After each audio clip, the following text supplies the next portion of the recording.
What up, Mickey Piggy? What's up? Another week? Yeah. Yeah. Did you have a fun week?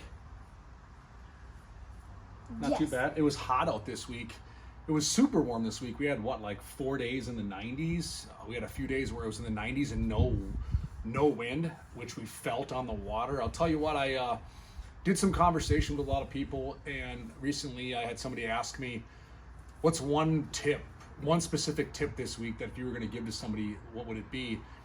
And I said health. It has to do with health. We always talk about the fishing rods and the tackle and the locations and all the ways we catch these fish, but we oftentimes don't think about taking care of ourselves.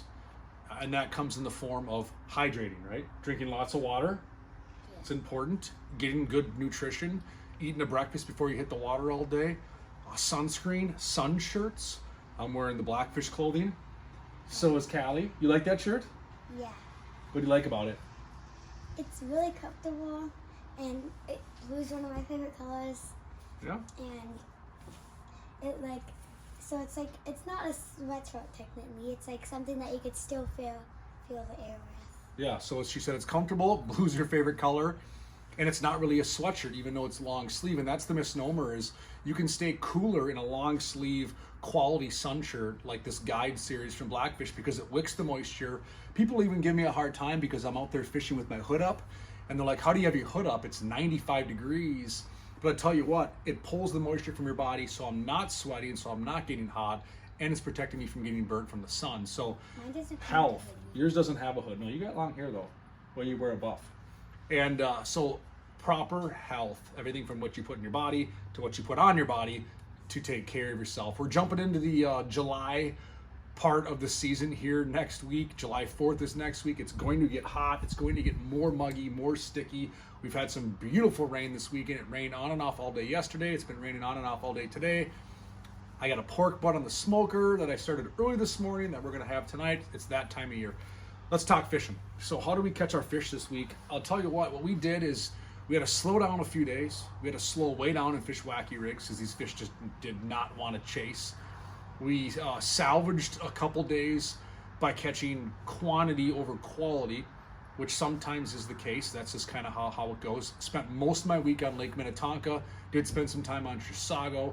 The Chisago bass bite is better than the Minnetonka bass bite for size, for sure. However, Minnetonka is more diverse. We caught a bunch of walleyes 2 mornings just fishing. We caught some pike mixed in. We had a freak show bass on, well over 6 pounds, that we did not get to touch. I did see it. Wasn't on my line. I did see it though. It was a giant fish, which gives me some encouragement because everything I've caught at Minnetonka, or my clients have caught at Minnetonka recently, has not been that big, which is okay. We're all right. So we caught our fish a variety of ways. Talked about the wacky rig, not going to beat a dead horse. We've talked about my cheat code, the Drop TG, Mr. Twister, Sassy Swimmer. Caught a pile of fish on that. That's how we caught most of our walleyes this week. Caught a bunch of bass on it. Caught a bunch of pike on it. Broke off a whole bunch of them. That's just how it happens. I did get somebody to ask me, again, I'm on the line type I'm using for these Sassy Swimmers. Let's say I'm fishing an 1/8 ounce jig head. I'm fishing a micro braid, like a fusion braid from Berkeley. I'm fishing something like that in a 10-pound test. And then I got a 6-pound test fluorocarbon leader. That's how I generally like to fish that. I have used 15-pound test and an 8-pound leader.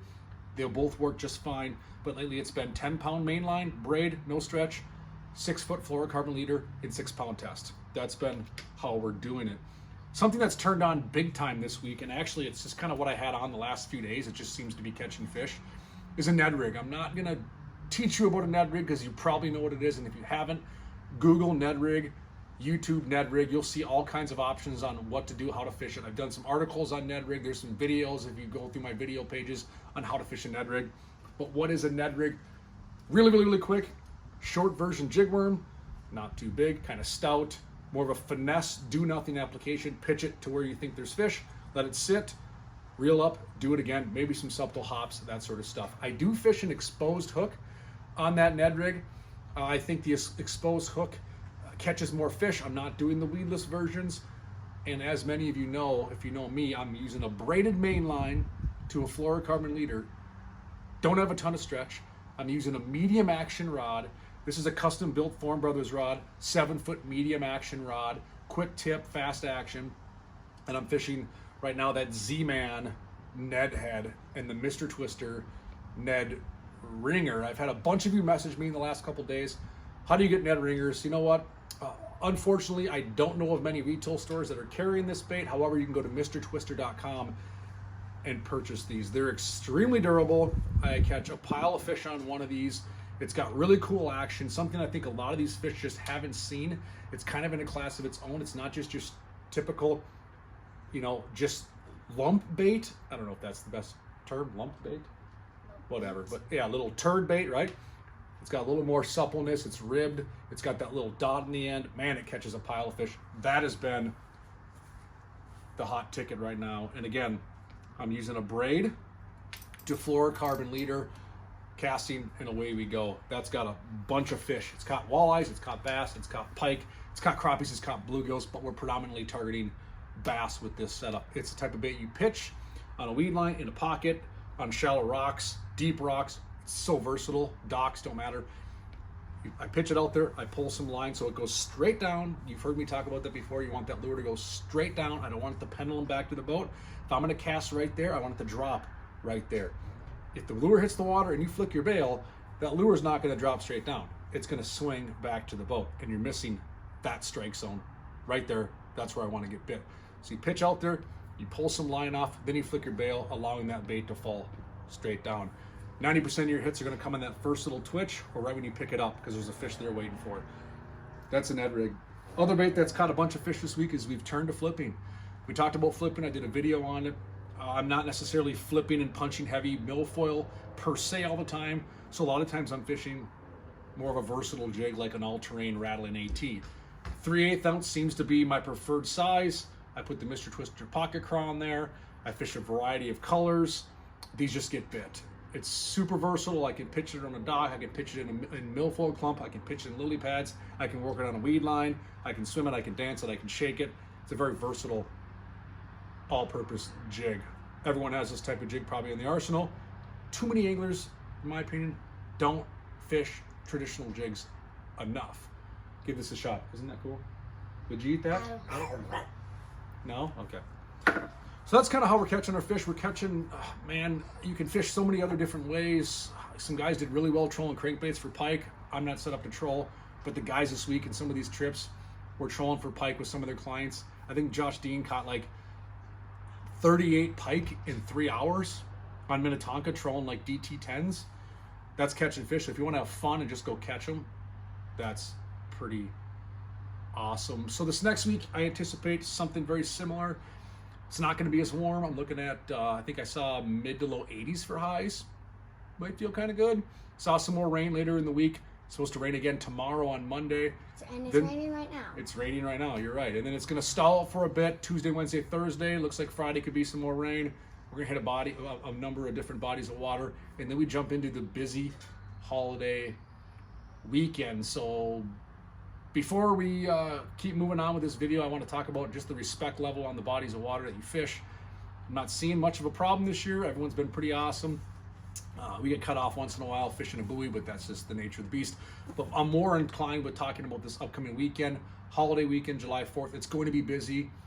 Practice your composure, take a deep breath, help somebody out at the boat launch rather than yell at them or cuss them out.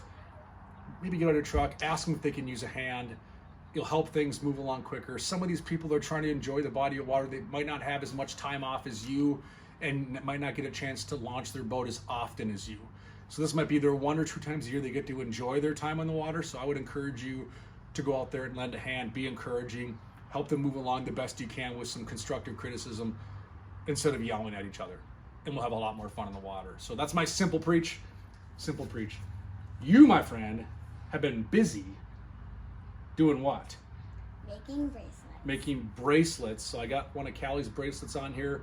A lot of you that follow me know my daughter Cali. She's 8. She's been making bracelets. If anybody wants a bracelet, I have some fishing friends that now have their favorite big fish bracelet. She's selling them for $5. You can message me if you're interested. Send me a message on Matt Johnson Outdoors if you're interested in a bracelet. Let me know your favorite color, and Cali will make you one. Yeah, the good quality.